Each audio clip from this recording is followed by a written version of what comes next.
भारत की गांव-गांव की गली-गली शहर-शहर की जो सड़कें तोड़ करके जो पानी की पाइपलाइन डाली गई है, इसके पीछे जो काला सच है वो ये है कि ये पानी निजी हाथों में जा रहा है, ये कंपनी के हाथ में जा रहा है, ये बाजार के हाथ में जा रहा है। और जैसे ही ये लोग इसको चालू करेंगे, आपको कहा जाएगा कि अपना आधार कार्ड दे दीजिए, आपका कनेक्शन फ्री करेंगे, पूरी पाइपलाइन आपके घर तक ले जाकर देंगे, उस पर 20 भी लगा करके देंगे।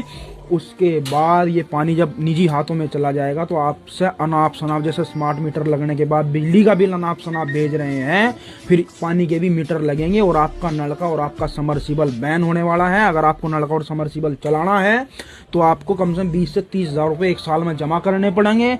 और अगर आपके घर में समरसीबल और नलका नहीं है और आप बोरिंग कराना चाहते हैं तो उसके लिए आपको डीएम कार्यालय से या जहाँ से ये लोग बताएंगे, जो कानून ये बना रहे हैं, वहाँ से परमिशन लेनी पड़ेगी। वो परमिशन आपको देगा कि नहीं देगा, टेबल के नीचे से देगा कि ऊपर से देगा, कुछ नहीं पता।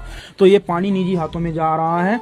और निजी हाथों में जाने का मतलब ये है कि आज जिन लोगों ने अपने घरों के ऊपर जो टैंक रखे हैं प्लास्टिक के 100 लीटर के 150 लीटर के, उनके अंदर 1 से 2 दिन का पानी होता है, ज्यादा से ज्यादा 2-3 दिन का पानी होता है।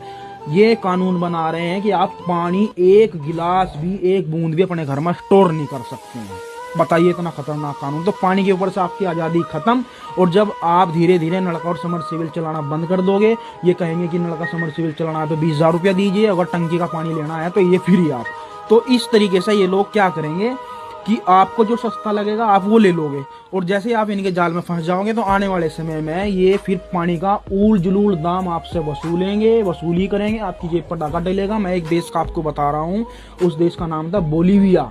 बोलीविया में यही किया, कंपनी के हाथ में निजीकरण करके पानी का पूरा कंट्रोल जो है कंपनी को दे दिया, और कंपनी ने अगले कुछ सालों के बाद 300% दाम पानी का बढ़ा दिया। यानी आज भारत के अंदर जो बोतल आप 20 रुपए की खरीदते हैं, अगर वो बोतल कल से आपको 6,000 रुपए की खरीदनी पड़े, 300 गुना बढ़ जाए, क्या आप खरीद सकते हो?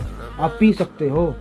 तो आप पी नहीं पाओगे, आप खरीद नहीं पाओगे। तो वो हाल बोलीविया का हुआ था, और वहां की जनता प्यासी मर रही थी, बच्चों को पानी तक नहीं पिला पा रहे। तो कहने का मतलब ये है कि जमीन भी छीन लो, जंगल काट दो, पेड़ काट दो, पानी भी छीन लो, भोजन भी छीन लो, तो ये तो प्राकृतिक है भैया। और अभी कह रहे हो कि प्रदूषण है, प्रदूषण में पहले तो तुमने केमिकल्स और हार्ड टेक्नोलॉजी से दिल्ली के मौसम को खराब किया, और वही तुम पूरे भारत के मौसम को खराब करके और चाह रहे हो कि आने वाले समय में जो हम सांस ले रहे हैं, जो ऑक्सीजन ले रहे हैं, तुम शुद्ध हवा कह करके हमको बेचोगे। तो हवा के ऊपर नियंत्रण इनका, पानी के ऊपर नियंत्रण इनका, भोजन के ऊपर नियंत्रण इनका, और आपके शरीर के ऊपर भी नियंत्रण इनका हो रहा है। तो यही है कहानी भैया। जो प्राकृतिक संसाधन अगर वो निजी हाथों में जाएंगे तो फिर जीना मुश्किल हो जाएगा।